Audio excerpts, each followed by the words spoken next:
Hi, my name's Amanda. I'm one of the English teachers at the Working Men's College. Um, I'm here to talk about our English courses and let you know about the sort of things you might be learning and thinking about if you decide to enroll in one of our classes. First of all, think about what it is you want to get out of this course. Why do you want to come back to college? Why do you want to study English? Some people want to get more confident with the writing they have to do for work. Emails, professional reports, presentations, they all require a level of language that you might not be used to, or you might have got out of practice with. Other people want to get back into work, so they're starting to think about how they might write their job application letters. And lots of people, especially since lockdown, have been becoming teachers overnight and have found that there are certain things that they aren't so confident about when teaching their children at home and helping them with their homework. So if you want to get one step ahead with supporting your children, this might be one way of doing it. You really only need one step ahead. As long as you can, hold your own for those lessons, you'll be fine.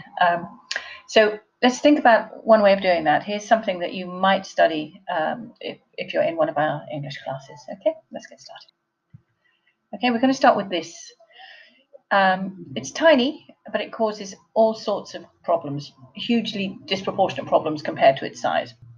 Okay, so it looks like a comma, but it's higher up, top of the writing rather than the bottom. Okay, so what is it? What does it do? Let's have a look. Okay, here it is in action. There are 4 sentences here, all of them with an apostrophe. First of all, see if you can spot them. And once you've spotted it, think about what is it doing there? What's the point of it? Okay? Let's have a look at them. All right, let's see how far you got. Okay, so now we've got those same sentences, and I want you to think about getting rid of the apostrophe. How would that word look now? Remember, the sentence is going to mean exactly the same, it just looks a bit different. So what change do you have to make to those words if you get rid of the apostrophe? Okay, so let's look at these first sentences. Apostrophes aren't very big. Okay, so let's fill in the gap without using an apostrophe. What would it look like? Okay, let's try the second one. They don't take up a lot of space. Okay, we want the same meaning, but we want to do it without an apostrophe. What do we have to do? Okay, try the next one. Can you see what they're doing? Okay, have we got it? Okay, let's just have a closer look at that. So we've got just the words on their own. We're going to get rid of the apostrophe. I'm going to see what we have to do to the words to make them make sense. So we've got aren't becomes are not. Don't becomes do not. There becomes they are. That's becomes and you becomes. Okay, so I think we're getting somewhere. What do you think? Fill in the last one for us. Watch out for the last word, it's covered by my curtains. Sorry about that. Okay, so let's see what the job of the punctuation mark is. This is where you can help children if you're teaching them about something like an apostrophe. It's all very well using it, but then when those questions beginning with W, like why, come in, you can be able to feel confident about explaining exactly what it does. So let's have a look. You've got 4 choices there, A, B, C, and D. Think about what it is that punctuation mark is doing in those sentences we just looked at, okay? See if you can make a choice. All right, So you're right. Made a choice? Hurrah! If you chose D, you're correct.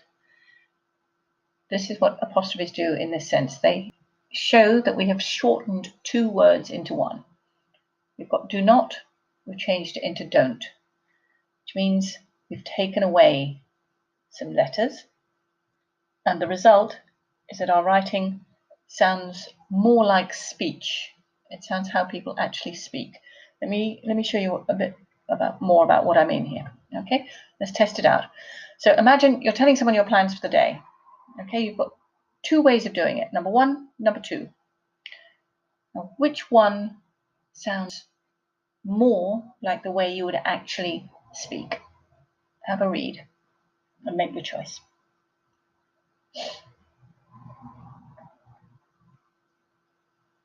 Okay, which one did you choose? If you chose number one, I agree with you. Let's read version 2 to see what I mean. It sounds a little bit robotic. I am going out. I am going to sign up for that English course. It is free. I will be back by 5. Does it sound as you would actually say it? Would you use those words in full like that? I don't think so. So let's see what we've learned so far. We figured out what an apostrophe looks like, and we've figured out its job. It's used to combine two words into one. Does that by taking away some letters, and the apostrophe goes in there in space of those missing letters to let us know that that's what we've done. Why would you want to do that? Because it lets the reader know we're writing in the way that people actually speak. Okay, we don't say we are writing, we'd say we're writing. Okay, so well done. Space of a couple of minutes, you've figured out one of the jobs of the apostrophe. So that's the good news. The bad news is it's got another job as well, which causes even more problems. So if you'd like to find out more, come and join us. We're open all hours. Click on the link and see if you can find a course that you're interested in. Okay, maybe I'll see you online or in person. Okay, thanks. Bye now.